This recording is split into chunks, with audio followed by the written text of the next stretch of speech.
Banyak perubahan yang dirasakan masyarakat dan para kalangan remaja, perilaku dan kegiatan negatif lainnya. Berikut liputannya. Dan informasi tadi sekaligus mengakhiri jumpa kita. Saya Andi Kurniawan. Saya Afrika Masnazara. Untuk diri, terima kasih atas kebersamaan Anda. Sampai jumpa. Proses saling memengaruhi adalah gejala yang wajar, interaksi antar masyarakat melalui interaksi masyarakat lain. Bangsa Indonesia dalam Indonesia sudah masuk dalam globalisasi, seperti perubahan pada perilaku dan perubahan kebudayaan. Sementara Deka menambahkan, membuat banyak kegiatan, program, dan perlombaan di kalangan remaja khususnya untuk melestarikan nilai-nilai budaya serta nilai-nilai Pancasila. Bagaimanapun kondisi negeri saat ini, Pancasila harus tetap menjadi yang penting sebagai ideologi bangsa. Dalam wawancara saudara Dimas, menekankan bahwa perlu untuk sikap menjaga nilai-nilai budaya, perilaku untuk menjaga generasi muda yang berprestasi, menggunakan media sosial yang bijak dan bermanfaat. Proses saling mempengaruhi adalah gejala yang wajar dalam interaksi. Oleh karena itu, globalisasi bukan hanya tentang ekonomi, tetapi juga terkait dengan masalah atas isu budaya di mana nilai dan makna di dalamnya masih tetap berarti. Namun globalisasi kini mampu menggeser nilai-nilai budaya di Indonesia. Globalisasi dapat merubah perilaku masyarakat karena pertukaran informasi dari ruang budaya. Dampak negatif globalisasi yaitu ada pragmatisme, konsumerisme, materialisme, permisivisme, hedonisme, westernisasi, dan westernisme. Dampak positif dari globalisasi meningkatkan pembelajaran mengenai struktur masyarakat, pola hidup, dan pola berpikir masyarakat. Kita dapat mengadopsi ilmu pengetahuan dan teknologi dari bangsa yang lebih maju.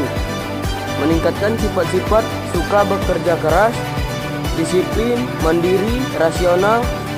Ciri-ciri dari globalisasi adalah batas antar negara semakin menipis. Informasi mudah menyebar, kegiatan perdagangan semakin luas, masyarakat semakin maju. Bidang kebudayaan yaitu berkembangnya pertukaran kebudayaan internasional, prinsip multikultural, dan kemudahan akses suatu individu terhadap kebudayaan lain di luar kebudayaannya.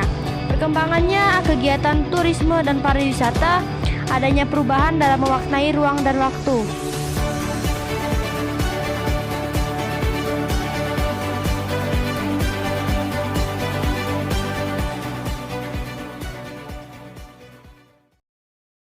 Dalam wawancara saudara Dimas, menekankan bahwa perlu untuk sikap menjaga nilai-nilai budaya, perilaku untuk menjaga generasi muda yang berprestasi, menggunakan media sosial yang bijak dan bermanfaat. Perkembangan budaya lokal memiliki peran yang sangat signifikan dalam meningkatkan semangat nasionalisme. Namun dalam derasnya arus globalisasi, budaya lokal pada sisi lain juga mengalami kemajuan yang sangat pesat. Tapi di sisi lain juga menimbulkan kerusakan dan penipisan pada budaya lokal yang sangat luar biasa. Contohnya seperti menghilangnya budaya asli atau pada suatu negara atau daerah, hilangnya rasa kekeluargaan, dan hilangnya semangat patriotisme. Namun globalisasi tidak selalu buruk, karena melalui globalisasi kemapanan yang awalnya diagung-agungkan sekarang tidak lagi. Pemerintah yang awalnya bisa sewenang-wenangnya menentukan informasi sekarang tidak bisa lagi. Sementara Deka menambahkan, membuat banyak kegiatan, program, dan perlombaan di kalangan remaja khususnya untuk melestarikan nilai-nilai budaya serta nilai-nilai Pancasila. Bagaimanapun kondisi negeri saat ini, Pancasila harus tetap menjadi yang penting sebagai ideologi bangsa.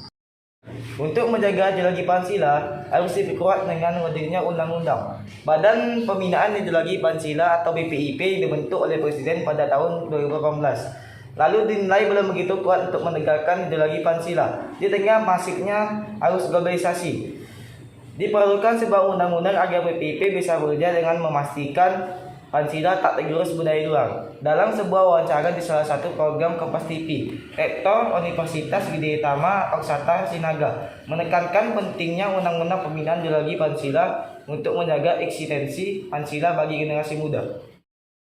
Karena ideologi itu sudah haluan, tetapi pembinaan nilai-nilai Pancasila suatu hal yang harus kita lakukan. Kenapa? Karena memang zaman ini berubah terus. Tantangan kita berubah terus begitu. Globalisasi sudah terjadi, sosial media yang dulu kita Pancasila dirumuskan belum ada sosial media. Oleh karena itulah perlu ada pembinaan nilai-nilai Pancasila di dalam segala perubahan sosial. Bagaimanapun kondisi negeri saat ini, Pancasila harus tetap menilai yang utama. Sebagai ideologi bangsa, penghayatan dan pengamatan Pancasila harus meringgi kehidupan berbangsa dan bernegara bagi generasi penerus.